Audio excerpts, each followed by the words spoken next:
No, go ahead. You only be on only on JR's YouTube. He only has 5 people, and I'm 2 of them. Yeah. No. Yeah, and be careful what you say. You don't want to end up being a viral video on the nightly news. Everything you say can and will be used against you. Again and again and again.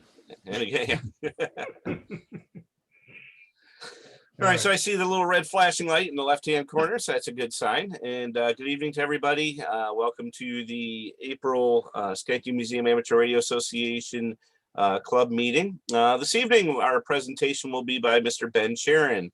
And for some reason, your call sign slips me, but that's only because I haven't talked to you much on the air. But I won't go into details on your biography as I don't have it in front of me. But Ben is when he was up in this area prior to his moving, he was a club secretary for a few years, and of course he helped a lot with our website in the early days, and of course he still comes up every once in a while for field day when we're able to do so. So I'm going to pass over to Ben, and we'll let him tell everybody what our conversation will be about this evening. And again, thank you, Ben, for coming in tonight and presenting to us. All right. Well, thanks, James. Can everybody hear me okay? What did you say? If you can't hear me, please raise your hand. Okay, I guess we're good then. All right. As James said, my name is Ben Sharon. I was a member of SMERA back when I lived up in Schenectady. About 2017, I was working for GE, and they decided they didn't like a bunch of us and told us we had 3 months to leave. And well, now I am in Binghamton. I work in the electric vehicle sector, hybrid electric buses specifically. My area professionally is power conversion. I think back in the day, I even gave a presentation on that at one point, which you may remember me from. Tonight, I'm here to talk about packet radio and networking. And I should give you guys all the disclaimer. Sorry, Dave, you're zooming or something. I don't know.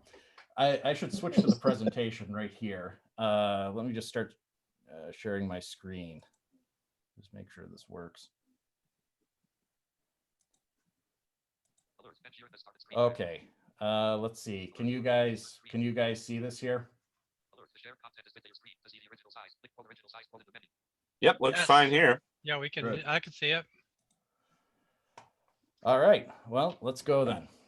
So, packet radio and networking. So, to start with here, I'll give you the disclaimer that this is an area of amateur radio that I've kind of had some interest in for a little while, but I haven't really practiced it very much. I've just kind of done research here and there, and I thought that I'd put something together on this just to spread a little bit of awareness on it. I don't know if anybody here has done anything with packet back in the day. Actually, a lot of you probably have if you used APRS. I'm going to talk about that a little bit, but kind of what inspired this were the early packet stations. It was kind of like a version of the internet, actually, where you'd have packet-enabled repeaters, well, digipeaters technically, and it would be possible for hams to basically send messages that would get bounced over a wide area. This doesn't have as much information in it, this presentation, as I would like. As you can see right here, here's my call, Kilo Charlie 2, Oscar Tango Sierra, James. You can contact me at this email address, and I also put a web address here. This is getting recorded, or if you want to screenshot this right now, there's nothing in here, but I'm going to add some more links and maybe a little more content to this after I give this presentation now, and I'll put it here so you can go and read this. My intent is, like I said, just to kind of start a conversation and give you a couple things to throw into Google if you want to learn more. All right. So to start with, what's something that you tell a new amateur radio operator, somebody who's just starting to get into it, they get their license and they buy a cheap handheld radio of a certain brand. What, think for a minute about the kinds of things that we would tell someone like that. Maybe you've already mentioned it, right? You probably say, hey, join our club, and then, hey, jump on our net. Maybe, hey, use our repeater, to go back to an earlier conversation, right? Jump on our repeater, just have conversations with people. And what does that entail, really? I mean, if you have a net, that's kind of formal. You wait for net control to call your name. You checked in beforehand. You exchange traffic that way. What about an event like doing a parade? You have different stations that you're checking into, and you have whatever's going on in the event too, right? What if you're just having a conversation on a repeater, or just, simplex? You just pick some FM frequency, and and you're just speaking. Well, maybe in that case, you throw your call sign out every 10 minutes, right? There's etiquette. There's a protocol that we kind of pick up. I remember being a little bit intimidated by this when I started, like, oh, I got to remember to say this or that. And it wasn't really that bad. And, you just kind of get into it. But what do we do if we want to make computers do this too? Because there's data that we want to exchange, right? I mean, we want them to kind of take care of some of the dirty work for us, some of the nitty gritty of all that protocol. I mean, we already use digital modes, right? I'm sure most of you guys have. And that in that case, instead of speaking, we're used to having the computer send out symbols, but I mean, it's still kind of manual. You're there initiating it, you're looking for a conversation to jump on. We would like to automate it a little more, and packet radio is kind of a way we would approach that. So I'll just do a little bit of history here. Packet networks, one of the first major demonstrations of this was Aloha Net, which was a packet radio network at the University of Hawaii. The point of this was basically they had a campus that was dispersed over islands, and they wanted to be able to connect all of the buildings. And this is in the early 70s. They managed to get 9,600 bits per second over UHF, which back in the day, that was fast. And of course, the spellings. People who worked on this later went to work on Ethernet, which we know if we've ever done any computer networking. By the way, I have a bunch of slides. I'm just going to go through this. At a certain time, maybe I'll stop and see if anyone has any questions. I should add too that at the end, I have some slides on computer networking. It goes into some of the concepts in a little more depth. If you want me to go further, that's fine. If you just want to stop and do some questions or whatever, or talk about what's here, that's okay. I'm just going to go through this history, give you a little bit of theory, and then just talk about what an amateur packet station is like and maybe where to go from there. So we'll play it by ear. Anyways, as far on the amateur front, some of the first packet work happened in around 1978 in Montreal. The Canadian government authorized some amateurs up there to begin using symbols over ASCII symbols over VHF. This picked up in 1980 in the US. I'm sorry, a little later here. Hold on, next slide. Yes, the FCC authorized it in the US in 1980. Initial activity was around San Francisco. The Tucson Amateur Packet Radio Corporation, they built TNC kits in 1983. You started to have packet BBSs. Now, that's a bulletin board system. It's kind of, I don't know if precursor is the right word, but before the internet was as widespread as it is right now, it was just kind of a way to have a pre-internet where you dial into people's computers. Somebody would set the system up, you dial in with a modem, and you could leave messages that way. Well, of course, amateurs set this up. I couldn't find much about who is still running them, but there are still some around. If I can dig something up, I'll add it to this. Again, some of you might have been BBS users back in the day, but that still kind of lives on in a way. Of course, we use packet to pass text and data. An early use was an airliner crash in 1986. It freed up voice frequencies because you could pass text over packet. Anyways, basically packet radio means that you take whatever message you're trying to transport and you break it up into chunks or packets. So you feed all these into some kind of a channel. In this case, it's radio, obviously. If you've never used it in an amateur context, you've used it before if you've used a cell phone or if you've used Wi-Fi. And of course, if you've used APRS, that is an example of packet radio. And then classic amateur packet is kind of what I was referring to with, more generic. You'd use it to pass generic text or data. APRS is more, it's more about telemetry, about position data, weather data, that kind of thing. So it's a little more specialized. So a little bit of communications theory here, and this is a very broad overview with plenty of very crude drawings here. People get their PhDs in this kind of thing.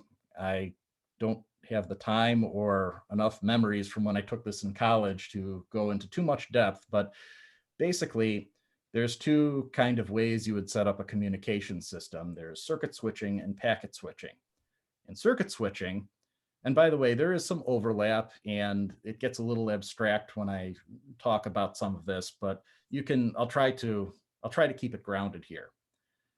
When you have a circuit switched network, everybody who's communicating gets a dedicated channel. So for example, right here in this diagram, I've got A and B and C and D, and A and B are communicating and C and D are communicating. And these channels are completely independent from each other, right? Now it could be a telephone circuit. Now, modern telephone systems are a little different, but in the old days, you'd have an electrical connection directly between two because basically the central office would connect the two together. That would be your own dedicated link. This could also be like an FM simplex frequency, right? So maybe you're going hiking with your friend or something like that, or they're going off someplace and you're going to talk to them, but you hear the frequency you want to use, two other people are talking. So you pick a different one. So that's kind of like the two having their own circuits. That's one way of looking at it.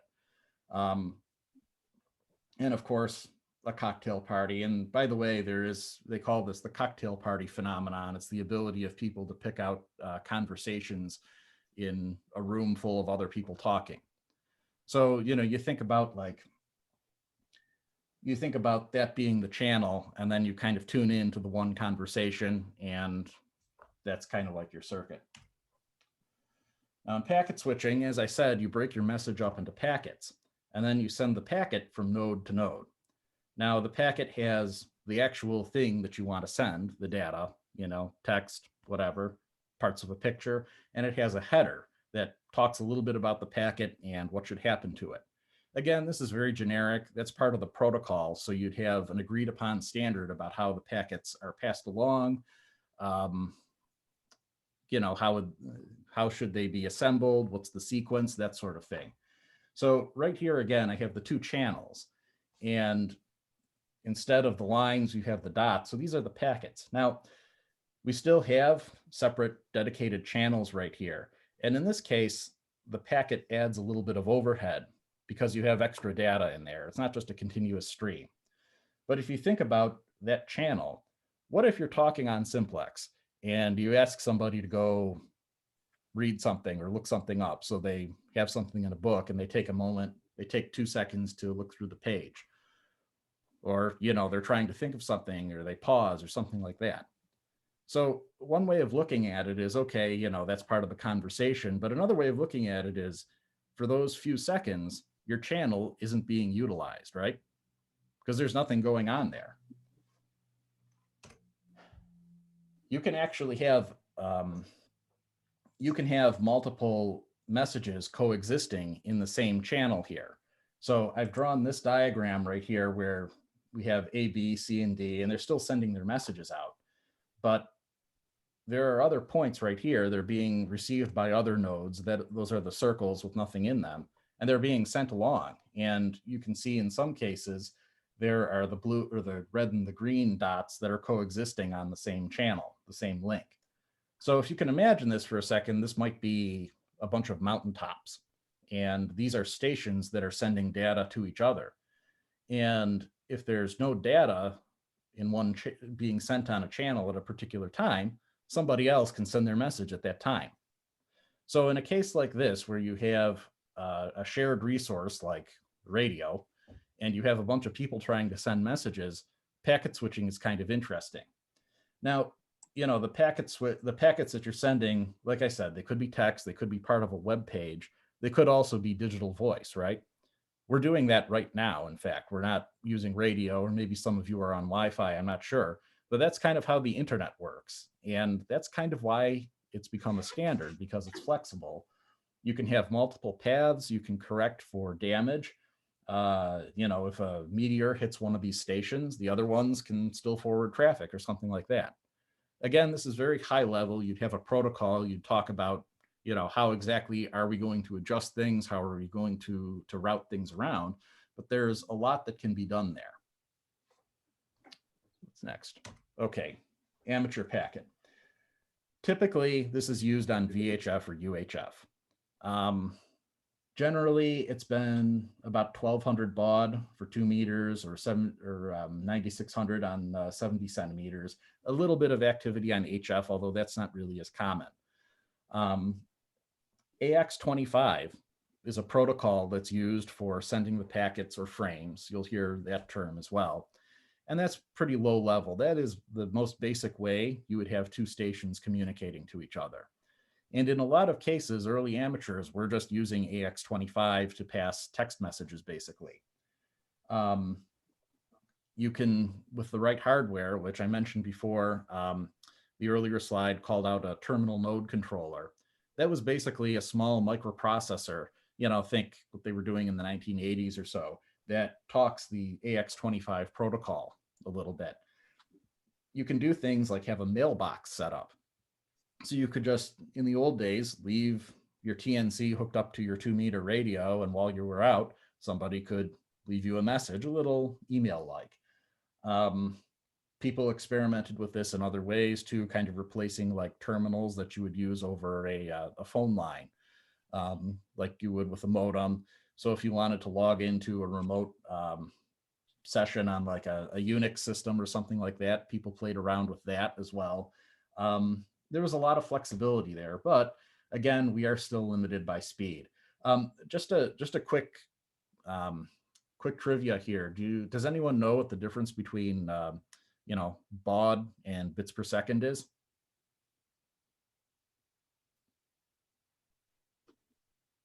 No? Well, baud means symbol rate. So that's basically an electrical state of the system. In other words, it's some symbol you would send out, a 1 or a 0 or something like that.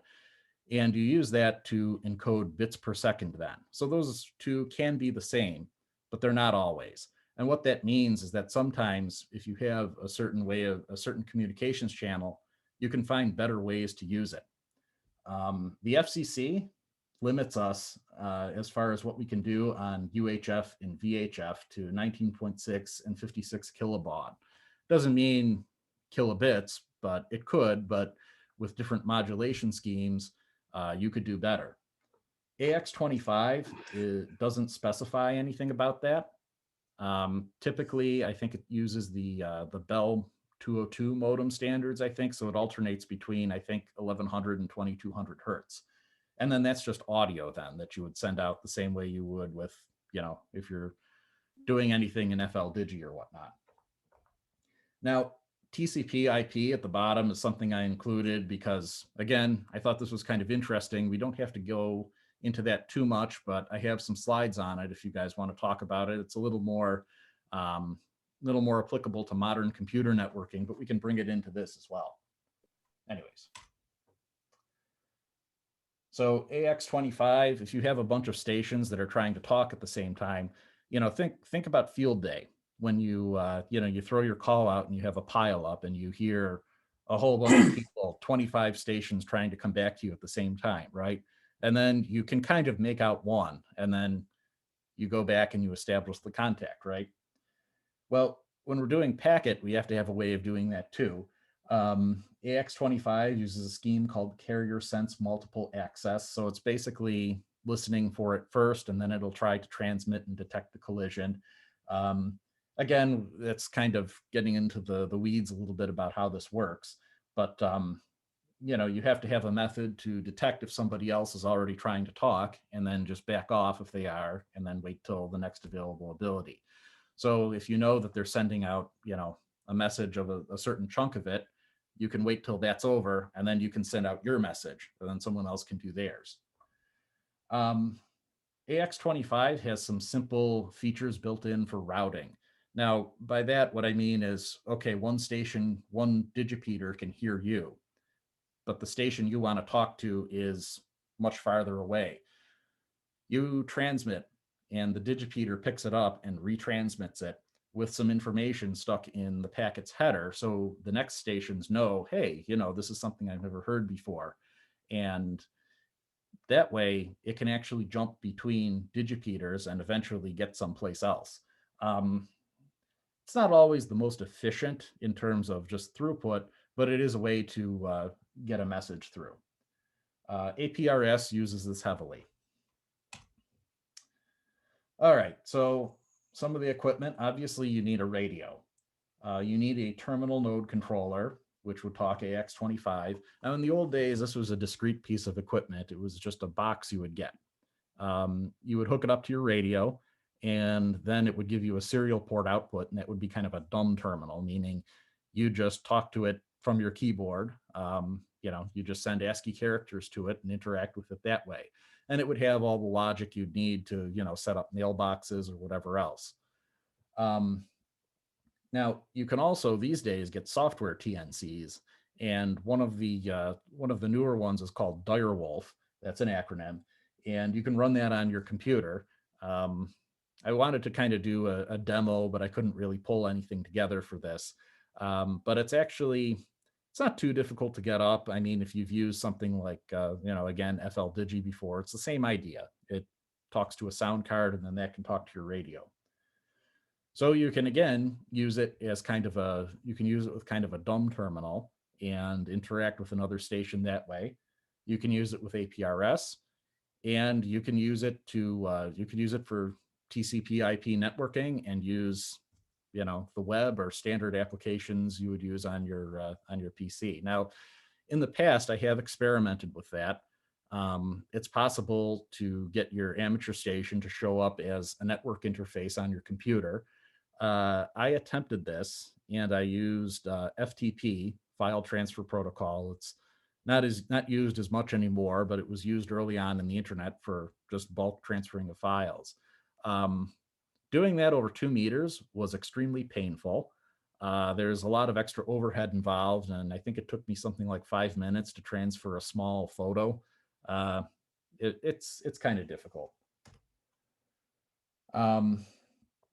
Like I was saying, your TNC can operate with, a computer. Linux supports AX25 to some extent by itself natively, so you can use that for more advanced networking if you want. You can set up a BBS.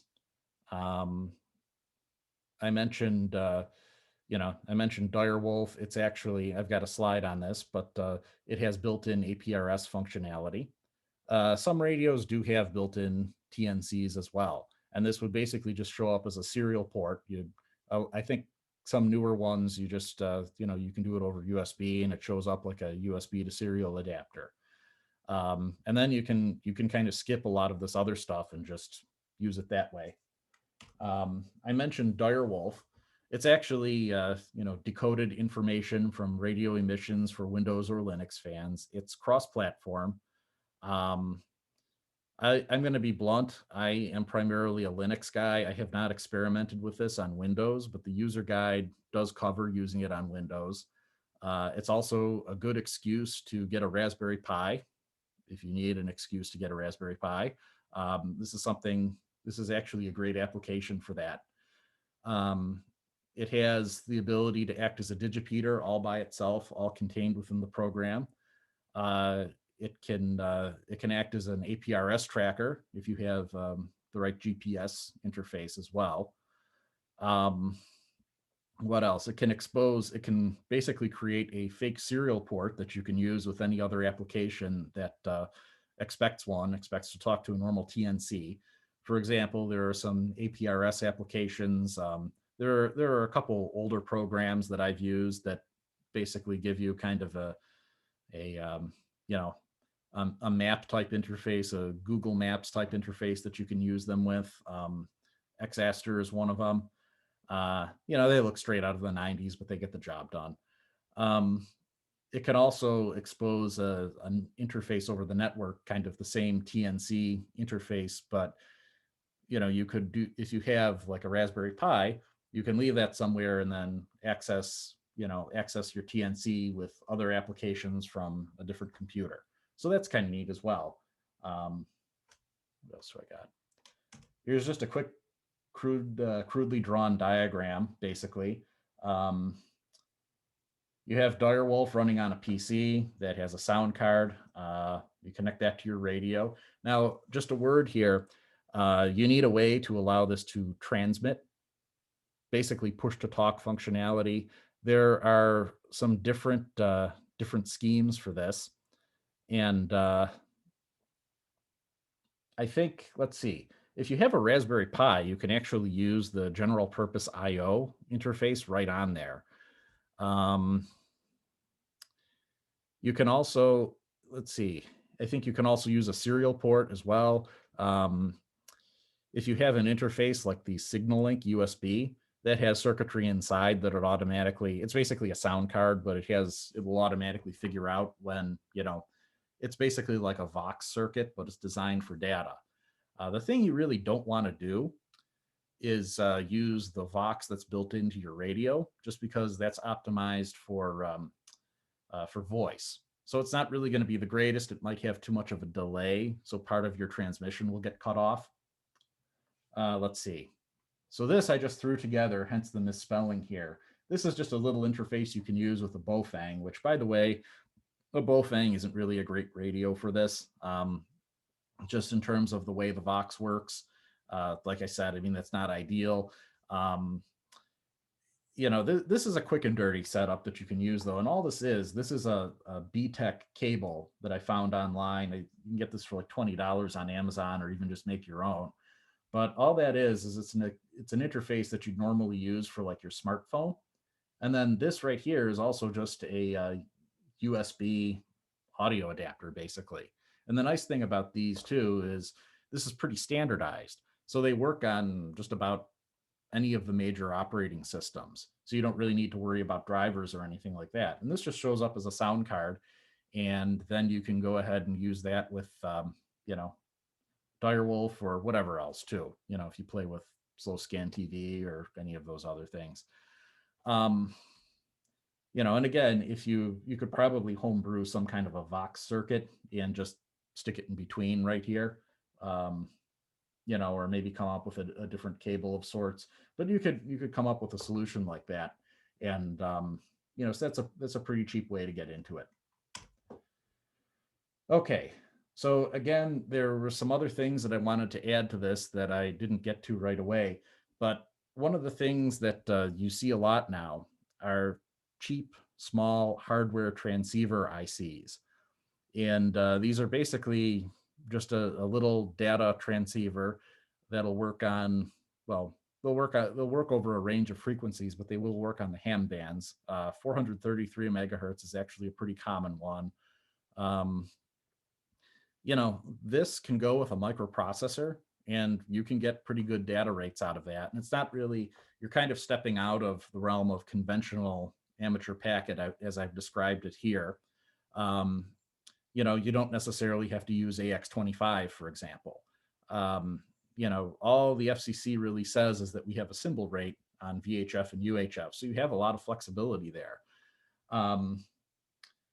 We can, of course, repurpose commercial networking gear. I think, let's see, years ago, I think it was in Sarah, somebody gave a presentation about broadband hamnet that was basically using Wi-Fi. So, of course, we have a couple of channels of the 2.4 gigahertz Wi-Fi band. You can operate those as amateur stations, too, if you would like. And of course, there is also a wide range of commercial networking gear that you can likewise change as well. That's that's interesting. I guess I personally would like to see more homebrew. Something along the lines of a smaller, something like using one of these transceiver chips that you could use over VHF or UHF. Um, anyway, that's kind of my desire here. Now, like now going in that direction, then having a longer range network, but kind of medium speed. In other words, much faster than the 1 kilobit you're going to get on VHF, or the 9.6 you're going to get on UHF, but still not fast, but better than that. But also wide, long range. I think that could be very useful. Maybe not necessarily for sending voice, although you could a little bit, but I mean, basically having something like an amateur internet would be kind of interesting. Um, Again, I'll try to add some more of this to the presentation afterwards when I put it up, but this actually used to be fairly common in New York State. You used to be able to cover most of the state, send data from Buffalo to Albany just over amateur packet stations. Um, it would be neat to have something like that again.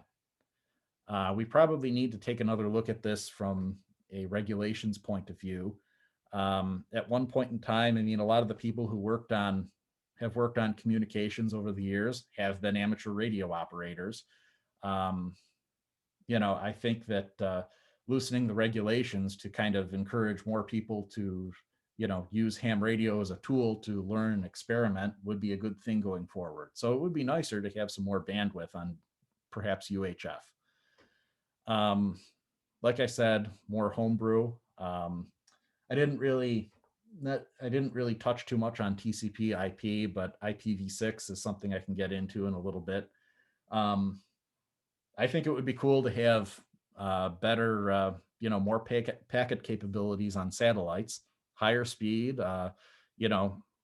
Starlink is already talking about having satellites that interconnect with lasers to pass data between them.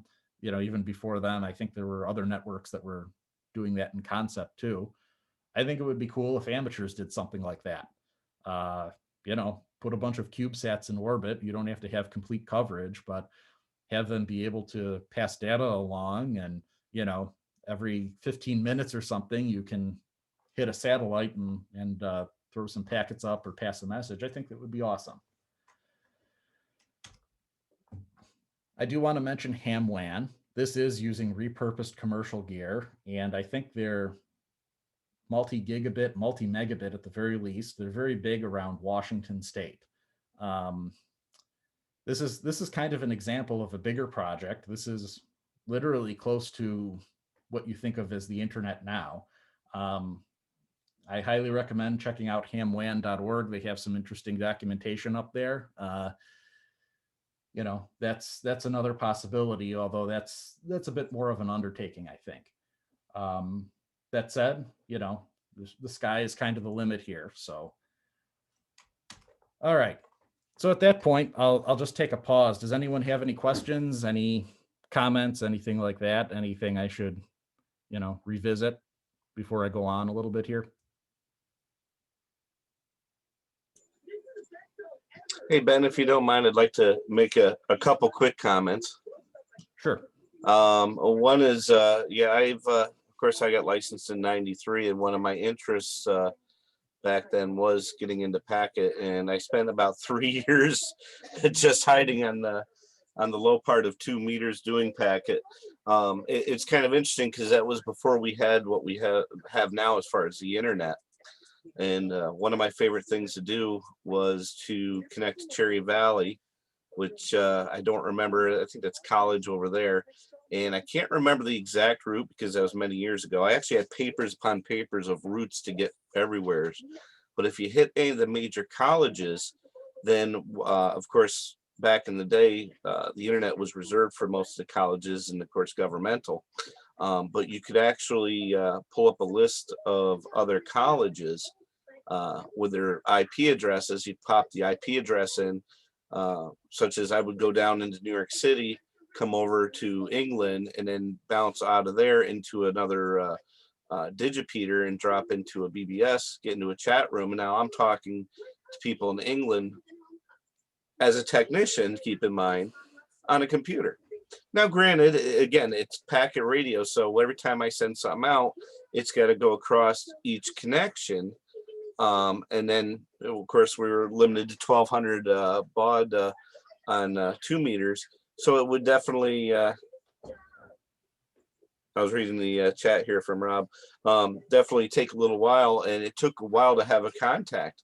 But again, you figure back in 93, 94, when I started doing this and we didn't have the internet, boy, the concept of talking to someone direct, typing computer to computer, it was phenomenal. It was a lot of fun. Oh yeah, absolutely. And I mean, that was well before my time, really. But there are a lot of stories about people who, that was their first, that was their first exposure, really, to that kind of widespread digital communication. BBSs or just anything with packet radio, and it's pretty amazing to think about what was happening back then. I mean, the internet, we just take it for granted now, but that's how it was. Oh yeah, and like I said, I mean, it was not only did we have, every, I don't remember what the frequency breakup was between the frequency, because of course there's a whole portion that we have for packet, and it's still there. There's not a lot of stations in there now, but it's WA2UMX was a big one.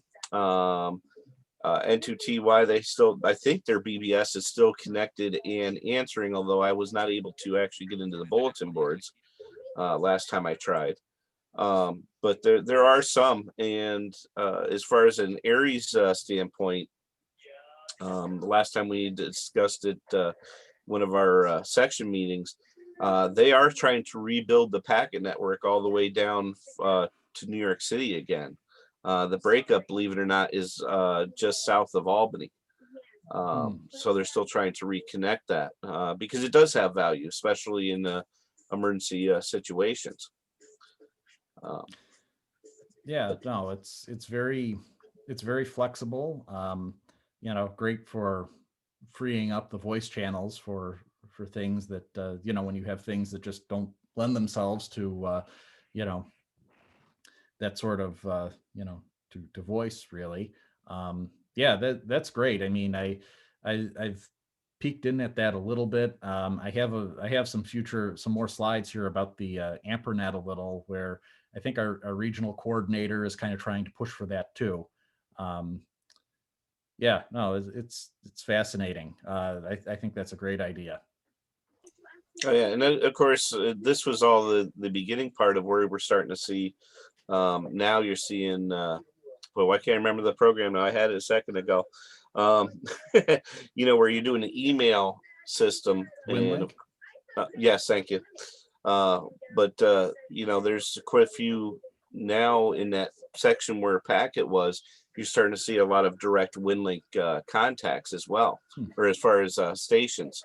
I know Dave Galetley, our section emergency coordinator, he actually has a WinLink node up now, and it's functional. I don't have the equipment at this point to connect to it, but after hearing about the Direware software there, or Direwolf or whatever it is, I was looking it up here while you were chatting, and it's very similar to the packet engine software that you can download, but that you have to pay for.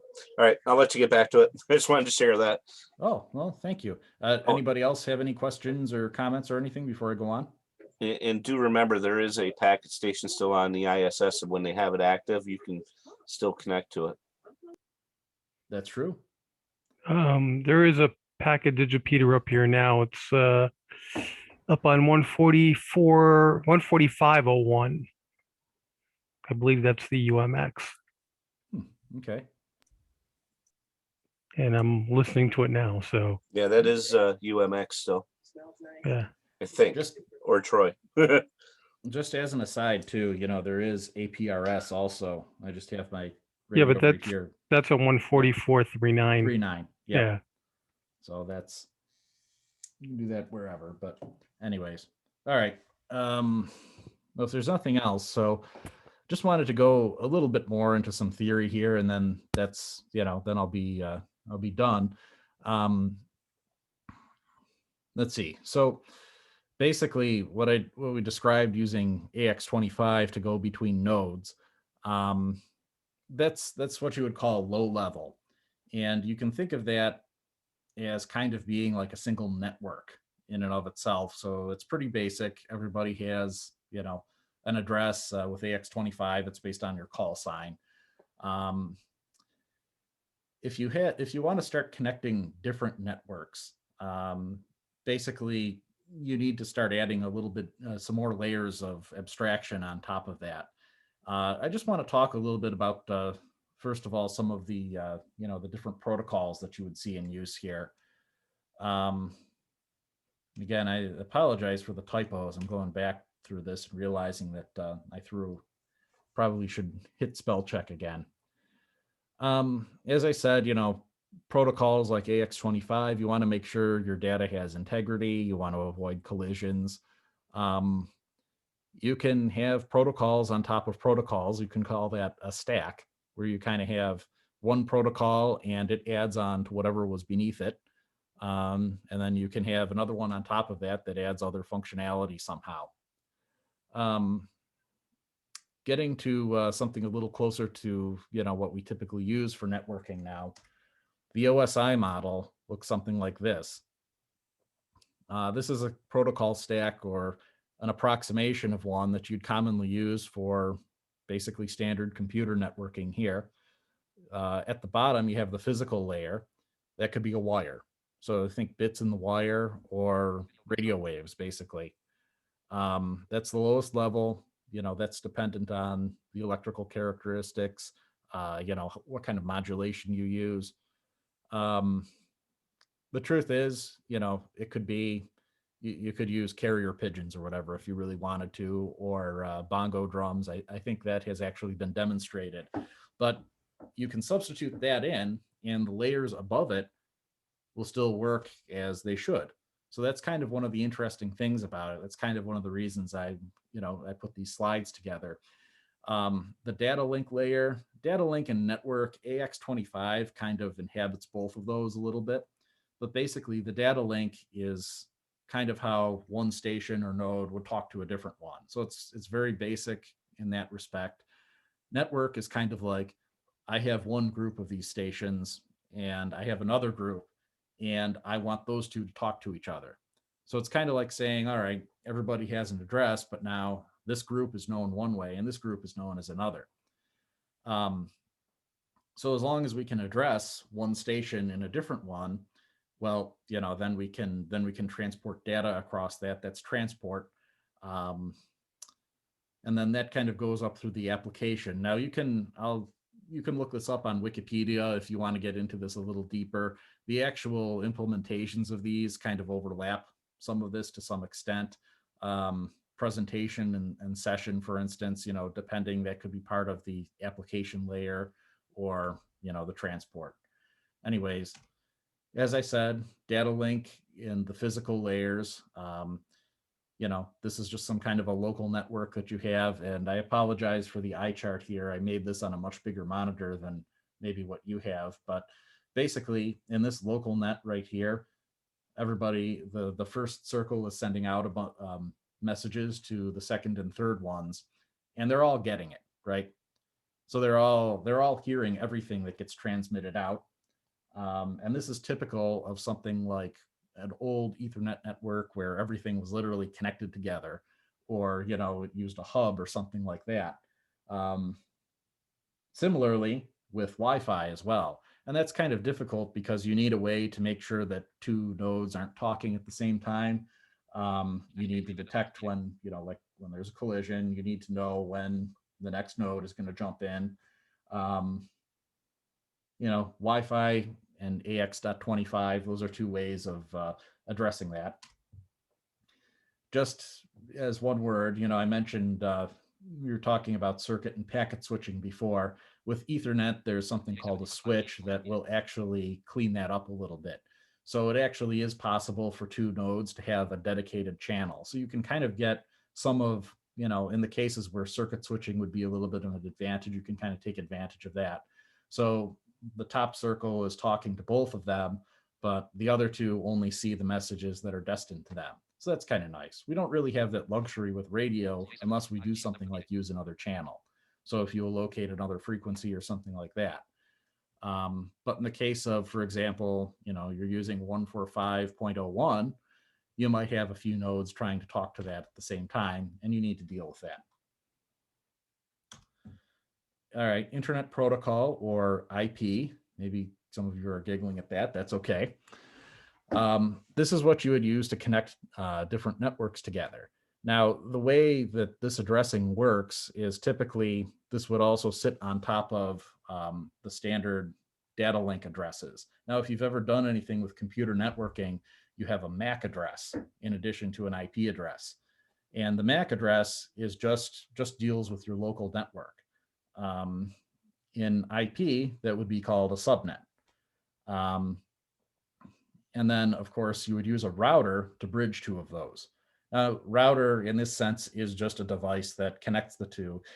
Physically, this could actually be a computer. The modern operating systems can do that. You can enable it, and they'll just pass traffic to other networks that they can get to. Just as an aside, a firewall is a piece of software that works in conjunction with the routing functionality. It's something that's added to all of this. And it can actually filter and allow certain traffic and disallow others. So if you buy a router, what you commonly call a router for like your home internet connection, that's basically a tiny computer that's doing that, it has that functionality. So it's doing both.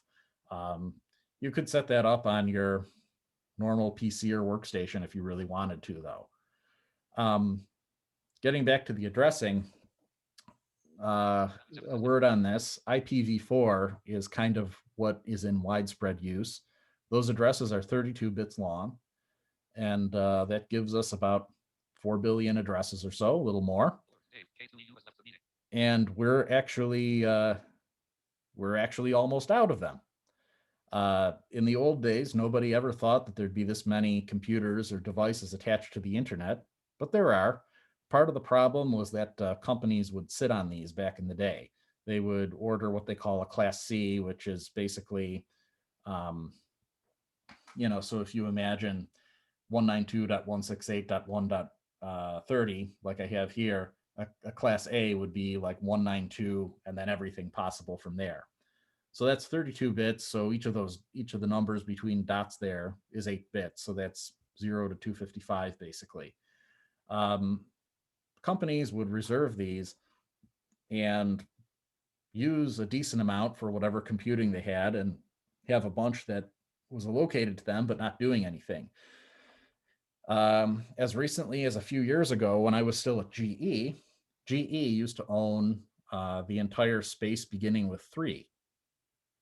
So you can believe that. And the way they used it, every computer you sat at had an address that began with 3 dot whatever.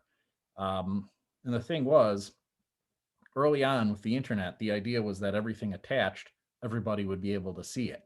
These days, we have a lot of concerns with cybersecurity and just generally, sectioning off your private networks that, everybody has a firewall there. They don't just have everybody's workstation directly exposed to the internet. If you're a big company, that's what you're doing. So GE was basically using these addresses and just giving them to their office computers and printers, but they weren't really doing anything. They weren't serving a purpose in the grander scheme of the internet. Now, I think they moved away from that at the time that I left. There are basically to avoid, everything grinding to a halt by running out of these addresses. What has been done is they've set aside certain ranges for private address spaces. In other words, if you're not going to be, as they say, publicly routed, you can use one of these addresses like 192.168.whatever, for example. A lot of home routers default to that. And you use something called network address translation, which is part of your firewall, that basically makes this all appear as if it's just one address. And this is a stopgap measure. it limits you in some ways. A lot of people are just connecting out to another computer over the internet. And if you have a few computers at home, that works fine. Still not ideal, but the real solution is IPv6, which gives you a little more. 3.4 times 10 to the 38. So hopefully we won't run out of those anytime soon. The addresses look quite a bit uglier, but they have to be. Those are 16 bits in between the colons there that you can see. There's actually some room to use this with amateur radio now. I'll talk a little bit more about this later, but because there are just so many possible addresses, you could do something like encode a call sign in there. There have been some rumblings about that, which is kind of an interesting prospect. As I mentioned before, just you have multiple networks. I only filled in all the addresses for one, but you might have 192.168.1.1, .1.3, .1.2, and then they have a router which lets them talk to .2, .1, and whatever. So basically, each of these hosts here would have to know, hey, I can go to this guy, one of these circles with the X's in it, if I want to get out of this network. So this router, it might have a bunch of routes put in. It'll have a table of these, and it'll say, oh, well, you want to go over here. Okay, you need to go out this network card, this network interface, because that's connected to this other network. Or I can't see this network from where I am, but I know this other router can. So we got to forward this over there. Or I have no idea where this is, but I have a default router that I'm supposed to talk to when I don't know, and he'll know what to do. So it sends it to that one. So this, again, for your home network, the default router is probably one that your service provider runs. I'm on Spectrum down here. It's unfortunately the only reasonable option. I think you guys can get Fios. But my cable modem, my home router has a router that it talks to, and that's how I get to the internet. So TCP and UDP are basically, this is how you would start to, this is where you get into sending application data. And each IP address then has a TCP or a UDP port that an application can use. So for the example I gave here is if you're going to a website, a computer that is serving a website will listen on port 80. It'll have a program that just runs and pulls files off the disk and sends them out port 80 when someone asks. So then if I go visit that with my web browser, it knows, okay, I need to look up this IP address. If it's not on my local network, I need to go to my router and it'll tell me. And then I have to connect on port 80. And then on top of that, the web would be its own protocol. Now the web uses Hypertext Transport Protocol, or HTTP. HTTPS is the same thing, but it uses encryption. Your banking website probably uses this, or should, but it just scrambles the data so you can't have somebody peering at that and figuring out what it is. There is, of course, email, different chatting protocols, streaming video, a lot of things. You can, of course, make your own if you really feel like getting dirty and writing your own software or whatever.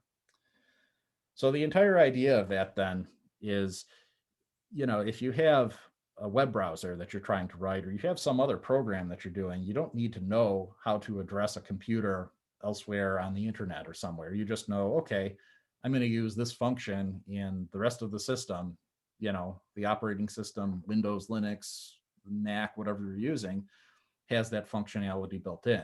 So that's the stack.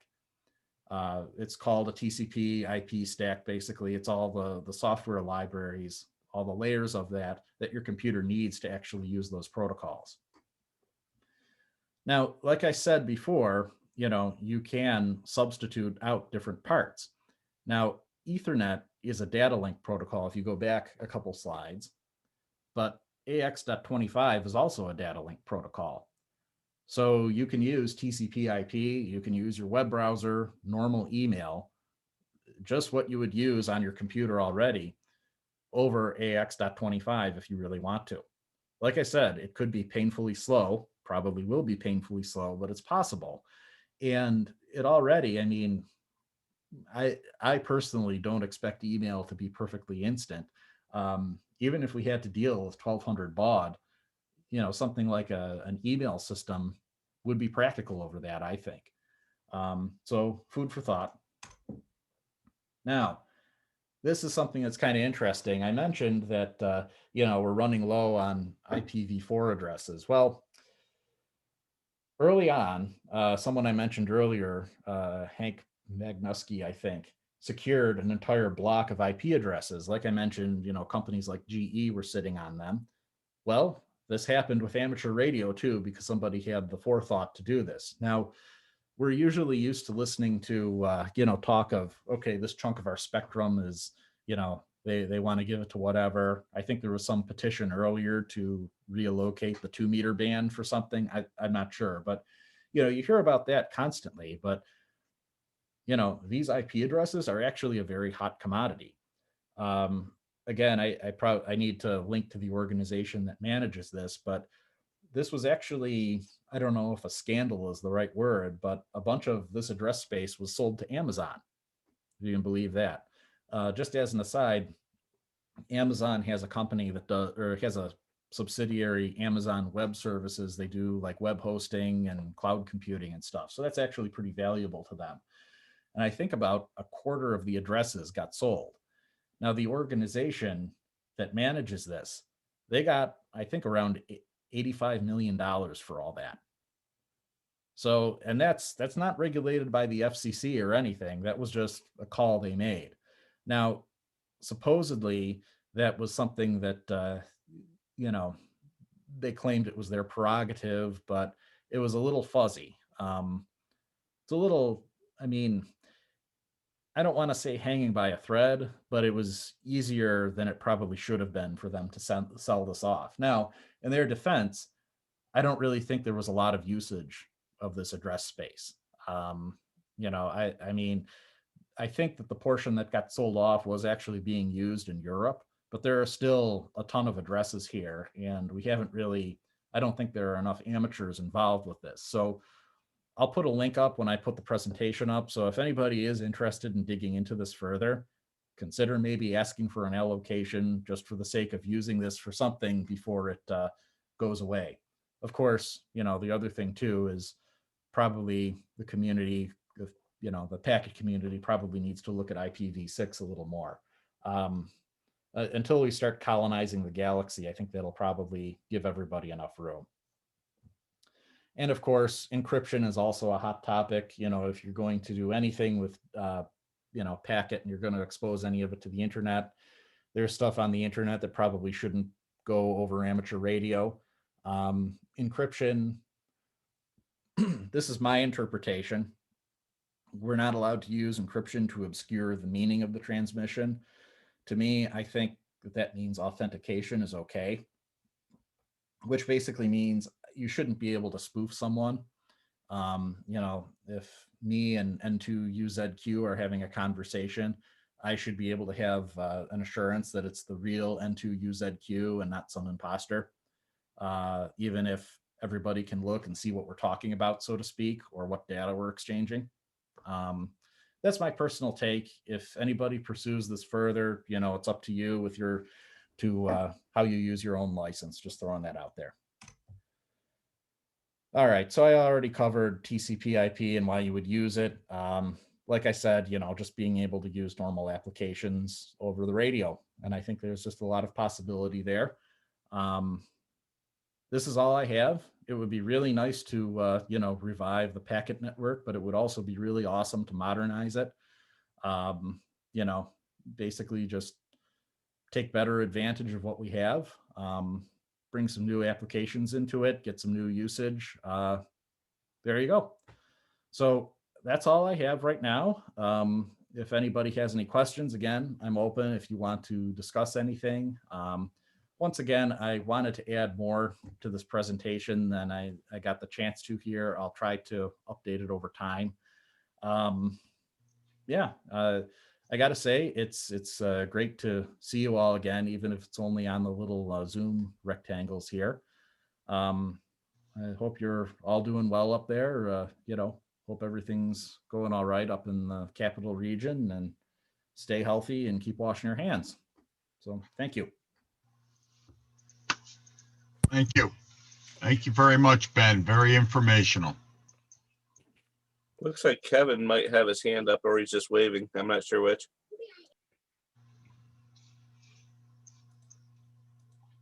Okay. He was clapping actually. Oh, Hey, you know, these little things you can add on I see. for reactions. I can do a little party thing here. Any questions for Kevin before I stop the recording? Or for Ben? Or I mean for Ben? Whatever. Am I still sharing my screen? Hold on. Yeah, but Yeah. that's all right. There's nothing incriminating there.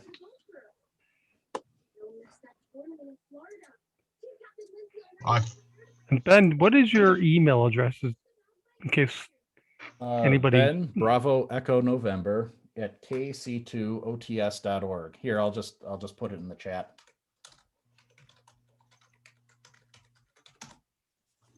I don't know if the chat's going to show up in the video. Oh, sorry. That's So it okay. makes sense. If it's just on the first page of my slide deck there. Oh, It's okay, okay. highlighted. So, Good. you know, if you want to go back or if somebody grabbed it, but Ben at Kilo Charlie 2 Oscar Tango Sierra.org.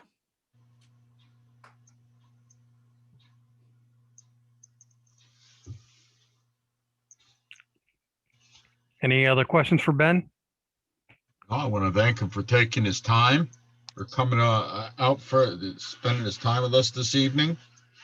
And, If I could, I want to share something, just because, you know, I can. It's not a very good picture, but I was just looking for something on my drive here and I didn't manage to find it, but I ran across this in the process. And of course, this is when we were doing antenna work over at the museum. Yep. So there's Ben. Oh yeah, there I am. So that was a few years ago. I think that's Tim on this side, and of course that's Dan in the middle there. Yes, that's me there on the left. Yeah, cameras weren't that great back then. Not that it was that long ago, but you know, long enough. So I decided I would share that because I ran across it. Oddly enough, I was wearing that coat today. Hey, I was wearing the coat I had on too. There we go. All right, I will stop recording then.